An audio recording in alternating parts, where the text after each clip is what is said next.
tumekutana katika Ijumaa hii, siku tukufu na iko ndani ya miezi mitukufu, na ndani ya miezi hiyo mitukufu vile vile tuko katika masiku 10 ya Eidul Hajj, ambapo leo ni tarehe 3 katika masiku hayo ambayo Mwenyezi Mungu Subhanahu wa Ta'ala aliyaapia. Walidhalika tu'addu al-ashru min Dhul-Hijja,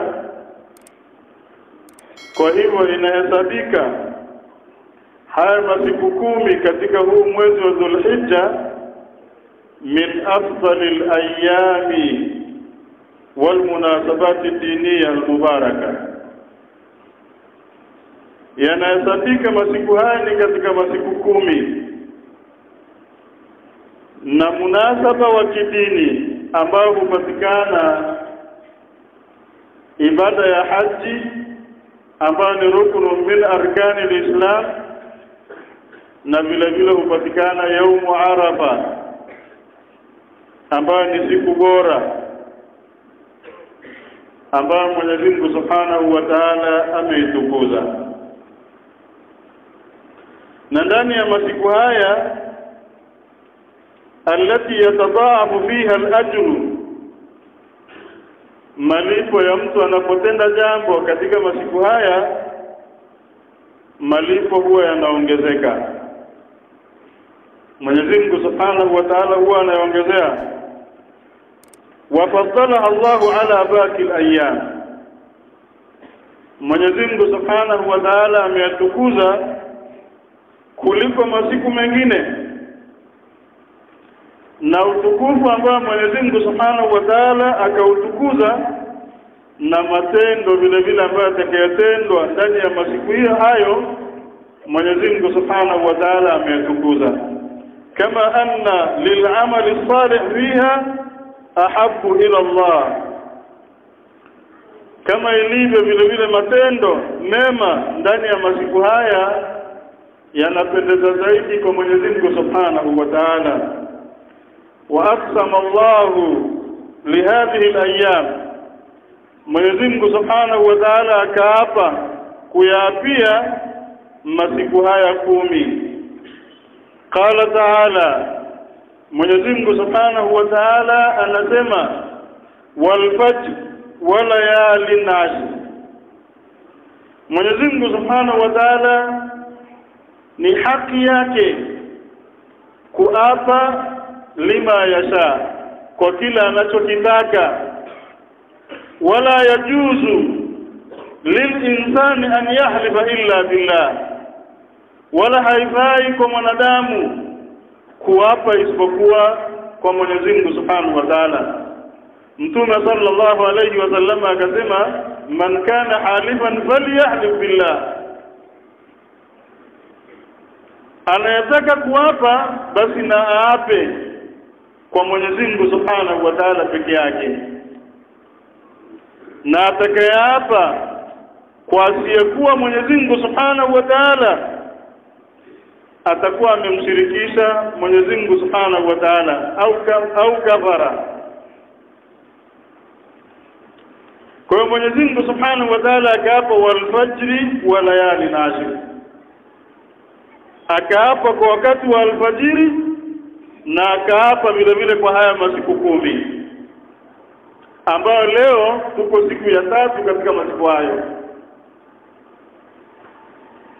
Mwenyezi Mungu Subhanahu wa Ta'ala ameyataja 10 hapa, lakini ambayo yanayokusudiwa ni masiku 9.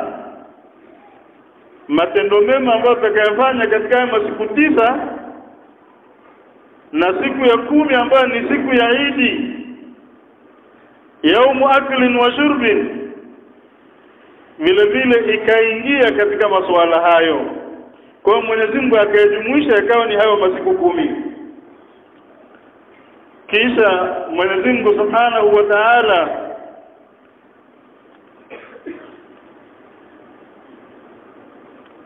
Ibrahim alayhi salatu wassalam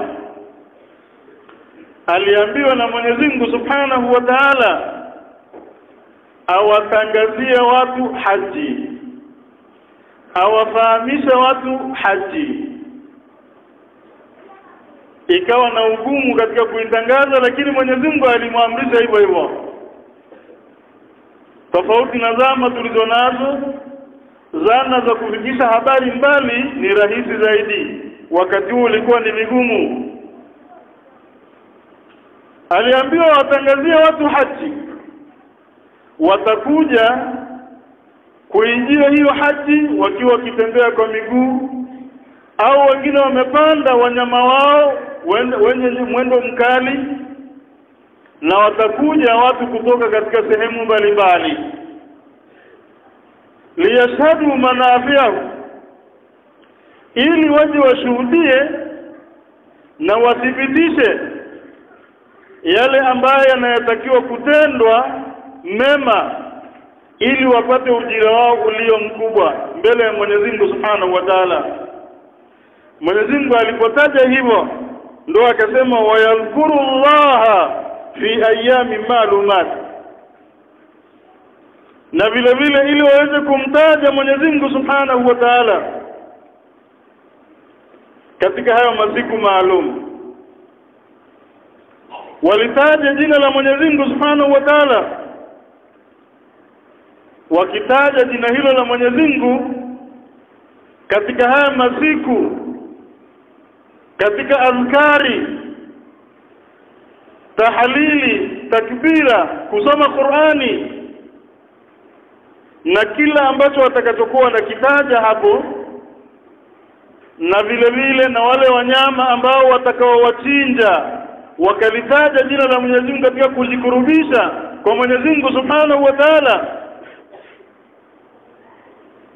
Haya mambo mema watakayokuwa nayafanya, Mwenyezi Mungu Subhanahu wa Ta'ala huongezea ujira wao, huwalipa malipo ambayo ni makubwa. Kumtaja Mwenyezi Mungu Subhanahu wa Ta'ala katika vichinjwa, kuchinja kwa ajili ya Mwenyezi Mungu Subhanahu wa Ta'ala, kujikurubisha kwa Mwenyezi Mungu Subhanahu wa Ta'ala kwa vichinjwa hivyo,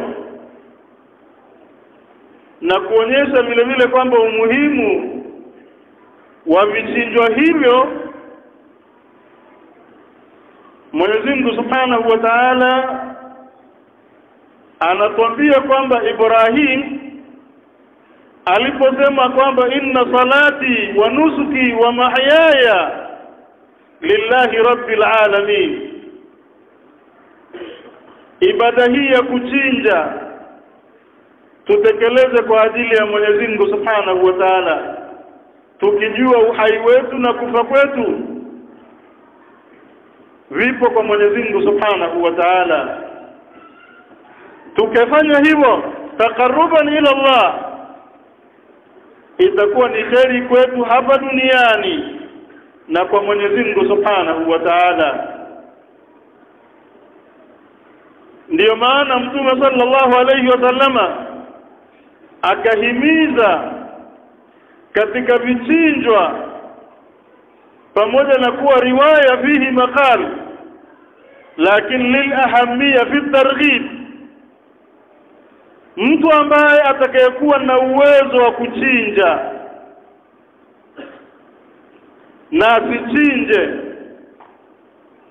katika siku ya kuchinja ambayo ni siku ya 10 na zile ayamu tashriki thalatha, yale masiku matatu, si kitu chochote mtu huyo kwa Mwenyezi Mungu Subhanahu wa Ta'ala. Na Mtume sallallahu alayhi wasallam anasema si katika sisi huyo ikiwa na uwezo na asitekeleze, kuonyesha umuhimu wa jambo hilo la kuchinja taqarruban ila Allah Subhanahu wa Ta'ala.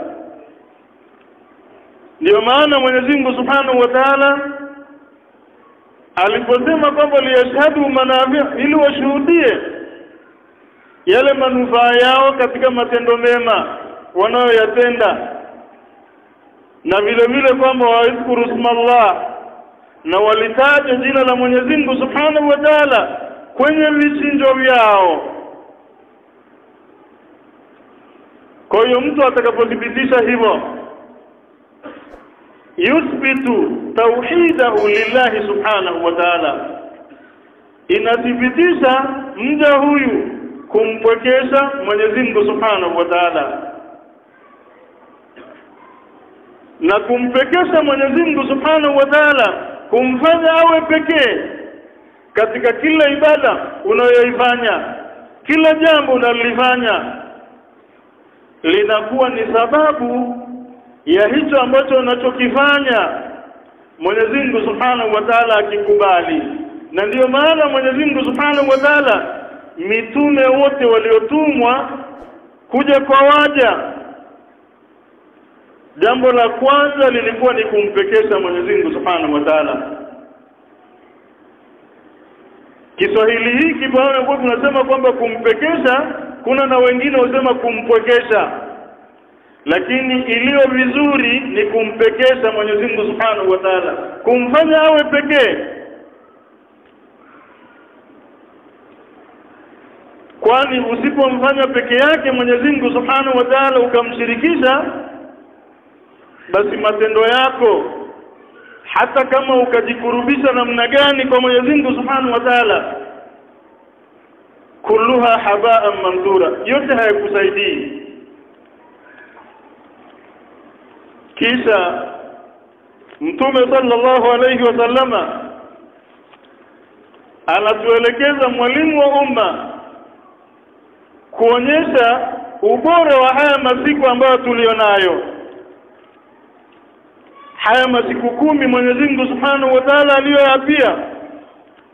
Riwaya iliyopokelewa an Ibn Abbas radhiyallahu anhu anna an-nabiy sallallahu alayhi wasallama, hakika Mtume sallallahu alayhi wasallama qala, amesema, ma min ayamin al-amalu as-salih fiha ahabbu ila Allah min hadhihi al-ayyam, yani ayyam al-ashr. Mtume amesema hakuna masiku ambayo yaliyo bora matendo yake, hakuna masiku ambayo mambo mema, matendo mema ni bora ndani ya masiku hayo.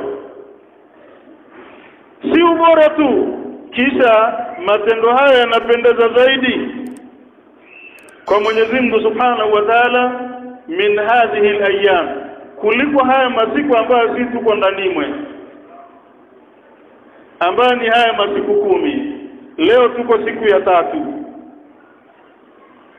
Qalu, masahaba wakasema kumwambia Mtume sallallahu alayhi wasallama, ya Rasulullah, ewe Mtume wa Mwenyezi Mungu Subhanahu wa Ta'ala, hivi haya masiku yanakuwa ni bora kuliko wala jihad, kuliko hata jihadi fi sabilillah, kuliko hata jihadi katika njia ya Mwenyezi Mungu Subhanahu wa Ta'ala? Qal, Mtume sallallahu alayhi wasallam akasema, wala jihadu fi sabilillah, hata jihadi, mtu alienda kwenye jihadi hawezi kumshinda huyu ambaye aliyetenda matendo mema ndani ya haya masiku 10. Ila huyu ambaye alienda kwenye jihadi, atakayemshinda huyu ni yule ambaye ni mtu ambaye yeye ametoka yeye mwenyewe na mali zake kwenda katika jihadi, thumma lam yarji min dhalika bishay'in, kisha asirudi na kitu chochote, kwa maana yeye mwenyewe auawe huko vitani na mali ambayo aliyokuwa ameitoa kusaidia hivyo vita katika jihadi kisirudi kitu chochote, huyo atakuwa amekufa shahidi huko.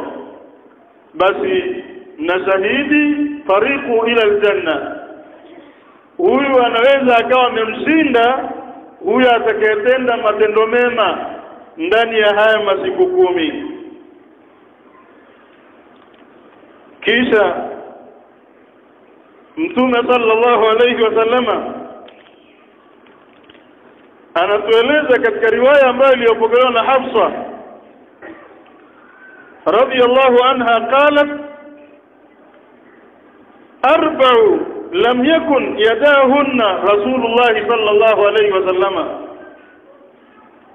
mambo manne Mtume sallallahu alayhi wasallam hakuwa akiacha. Lam yadahunna Rasulullah sallallahu alayhi wasallam, hakuweza kuyaacha katika maisha yake. Jambo la kwanza, siyamu يوم عاشوراء. Siyamu yaumi Ashura, kufunga siku ya Ashura ambayo ni mwezi Muharram, siku ya 10 baada ya Dhul Hajji. Utakaofuatia ni Muharram ambao ni mwezi wa kwanza, siku ya 10. Mtume hakuacha kufunga siku hiyo. Kisha akasema kwamba wal asru, na haya masiku 10 Mtume alikitenda wema sana katika haya masiku 10 ya huu mwezi Dhul Hajji. Wa thalathatu ayamin min kulli shahr, na masiku 3 katika kila mwezi Mtume hakuacha vile vile kufunga na kutenda mema ndani yake, ambayo katika kila mwezi ni siku ya 13, 14, 15, ayyamul bid. Kisha Mtume sallallahu alayhi wasallam haya hakuwa kiacha hata kama yuko safarini. Warak'ataini kabla al-ghadat, na rakaa 2 kabla ya sala ya alfajiri, akiwa nyumbani au akiwa safarini. Mtume sallallahu alayhi wasallama hakuwa anaziacha kusali hizi rakaa 2, ambapo Mtume sallallahu alayhi wasallama anatufahamisha ya kuwa rakaa 2 hizi za kabla alfajri, kabla subhi, hizi rakaa 2 ni bora kuliko chochote ambacho kitakachotokewa na jua. Hizi rakaa 2 zinakuwa ni bora zaidi kwa Mwenyezi Mungu Subhanahu wa Ta'ala. Haya Mtume hakuwa akiacha. Na ndani ya masiku haya 10 ambayo Mungu ameapia, yujadu fiha yaumu Arafa, inapatikana ndani yake siku ya Arafa. Wa huwa yaumu tasi, nayo ni siku ya 9 min Dhulhijja, katika mwezi huu Dhul Hajji. Wa yu'addu afdalul ayyam, na vile vile katika haya masiku 10 haya, siku ya 9 inakuwa ni bora zaidi, ni bora yote haya 10, na hiyo ya 9 iko ndani mwe. Lakini hii siku ya 9 vile vile inakuwa ni bora zaidi tena kuliko haya masiku mengine 9. Wa yu'addu afdalul ayyami bihadithi Jabiri ani nabii sallallahu alayhi wasallama, kutokana na hadithi ya Jabir kutoka kwa Mtume sallallahu alayhi wasallama, annahu qala afdalul ayyami yawm Arafa, bora ya masiku katika haya masiku 10, hii siku ya Arafa ni bora zaidi. Kwa wale ambao hawajabahatika kwenda haji, ina umuhimu zaidi kufungwa siku hii ili kuamiliana na wale ambao wako na matendo ya haji, kushirikiana nao kwa wale ambao walioko katika matendo ya haji. Ni bora zaidi ikawa hivyo, tukawa tumefunga siku hii ya 9, ambapo kwa huku kwetu kulingana na tarehe ya Makka walionayo mahujaji itakuwa ni siku ya Alhamisi. Kuanzia Jumamosi kesho, siku ya Alhamisi itakuwa ni yaumu Arafa, na siku ya Ijumaa itakuwa ni yaumul Eid, na siku ya Idi haifai kufungwa. Mtume ameharamisha hilo. Haifai mtu afunge siku ya Idi. Tunatakiwa tufunge siku ambayo hujjaju baitillahi alharam wanapokuwa hum waqifuna fi mash'ari Arafa, wanapokuwa wamesimama sehemu hiyo ya Arafa. Ni sawa hapa Arafa iwe ni dharfu zamani au ni dharfu makani. Iliyo vizuri tushikamane na vyote viwili, iwe ni dharfu zamani na dharfu makani.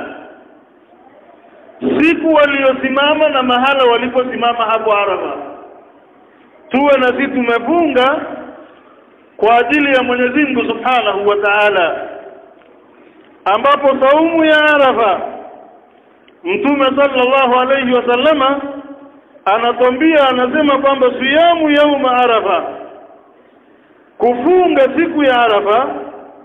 Mtume anasema ahtasibu ala Allah, nataraji kwa saumu hiyo kwa Mwenyezi Mungu Subhanahu wa Ta'ala ayukaffira sanata, Mwenyezi Mungu Subhanahu wa Ta'ala anisamehe kwa saumu hiyo mwaka alati qablahu, mwaka huo ambao kabla ya siku hiyo ya Arafa, mwaka uliopita, wa sanat alati ba'daha, na vile vile Mwenyezi Mungu Subhanahu wa Ta'ala anisamehe makosa yangu ya mwaka ujao. Kwa saumu ya Arafa ni kafara lisanataini, inakuwa ni sababu ya mtu atakapofunga lillahi anasamehewa madhambi ya mwaka uliopita na madhambi ya mwaka ujao. Udu Allahu wa antum muqinuna bil ijaba.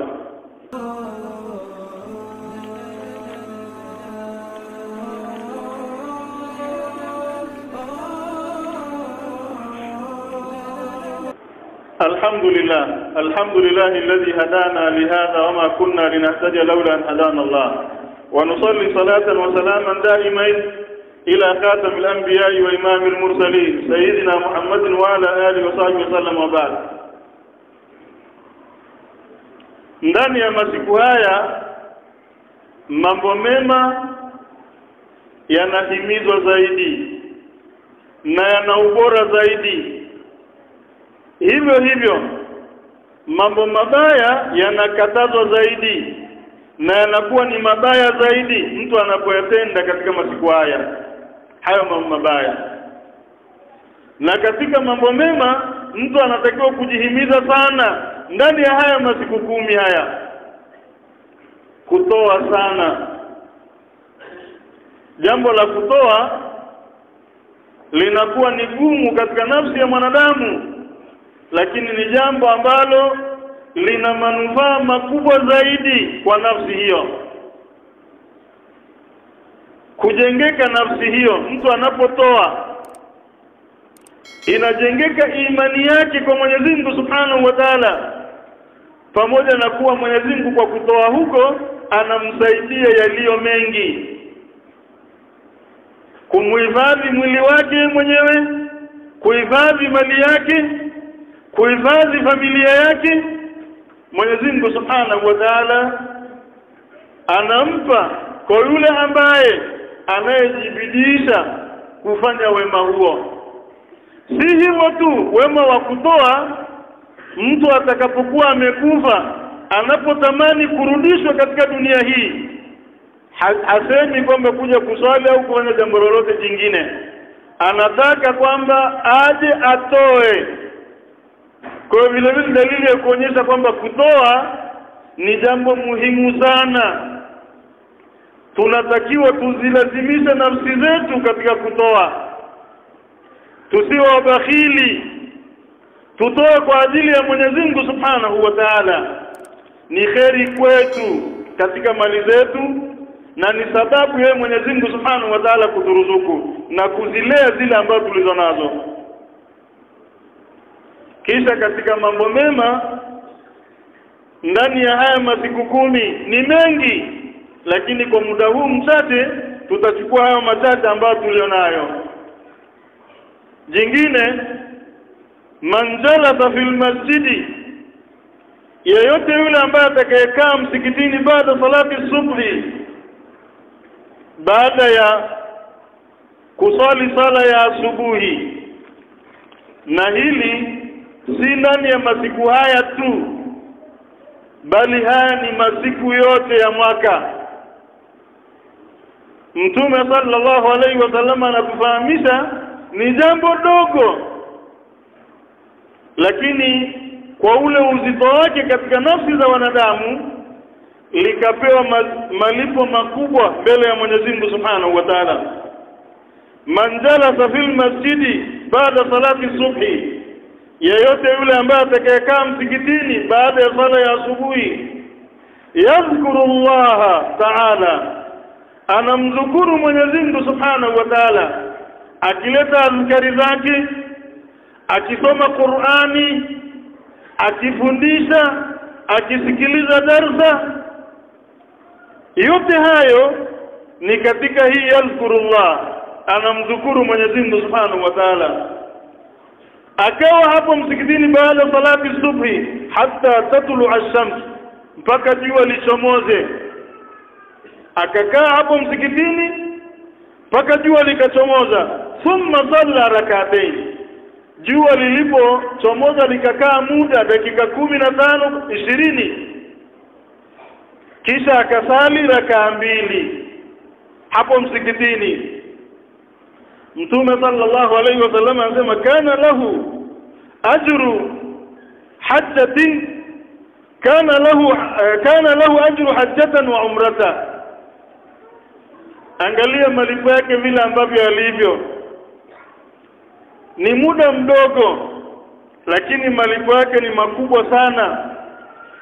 Na tunajua kwamba al-hajjul mabrur laysa lahu jazaa illa al-janna, na atakayehiji vile vile haji ikakubalika haina malipo mengine zaidi ya pepo. Na atakayehiji hajjun mabrurun raja fi baladi au ila baladi ka yawmi waladatuhu ummu. Sasa Mtume sallallahu alaihi wasallam anasema atakayesali hizo rakaa 2 tu na akakaa msikitini hapo, anamdhukuru Mwenyezi Mungu, anasoma Qur'ani, anasikiliza darasa, anafundisha, kana lahu ajrun hajjata wa umra, tena tamatan, iliyotimia kabisa. Anapata malipo ya haji mtu alienda haji tena mabrur, mtu alienda umra ambayo iliyotimia. Maneno haya Mtume sallallahu alaihi wasallama anayasema kwamba man salla al-ghadata, yeyote yule ambaye atakayesali sala ya alfajiri fi jama'atin, tena kwenye jamaa, thumma qada, kisha akakaa hapo msikitini, yadhkurullah, anamdhukuru Mwenyezi Mungu Subhanahu wa Ta'ala, kama tulivyosema, imani kusoma Qur'ani, anafundisha, anasikiliza darasa, au analeta tu azkari zake hatta tatlu ash-shams, mpaka jua litakapochomoza. Jua likachomoza akakaa baada ya dakika 10 20 15 20, thumma salla rak'atayn, kisha akasali rakaa 2 za duha, kana lahu ka ajri hajjatan wa umratan tamma. Mtu huyo malipo yake, ukubwa ulivyo na ubora ulivyo, malipo ya mtu kukaa kula na rakaa 2 zake hizo yanalingana na mtu ambaye alienda haji. Angalia, haina gharama, unapata malipo ya mtu ambaye alienda haji, tena haji mabrur iliyotimia, umra iliyokamilika. Lakini usije ukasema kwamba ukakaa inatosha hapo, nguzo ya haji imekupomokea. La, hii ni kuonyesha tu ubora wa muda huo, lakini hauwi badala, bali na malipo yake ndio yanakuwa sawa na hiyo haji. Tumuombe Mwenyezi Mungu Subhanahu wa Ta'ala kwa ambao hawakujaliwa kwenda haji, tushikamane na nyakati kama hizo, kwa masiku haya ni bora zaidi ukadumu nayo, na hata katika miezi mingine. Tumuombe Mwenyezi Mungu Subhanahu wa Ta'ala atujalie kutenda mema ndani ya masiku haya, na atujalie kufunga siku ya Arafa ambayo itakuwa ni siku ya Alhamisi. Na kisha tumuombe afya njema Mwenyezi Mungu Subhanahu wa Ta'ala, atuondolee matatizo, atupe kila ambalo lililo kheri katika dunia hii.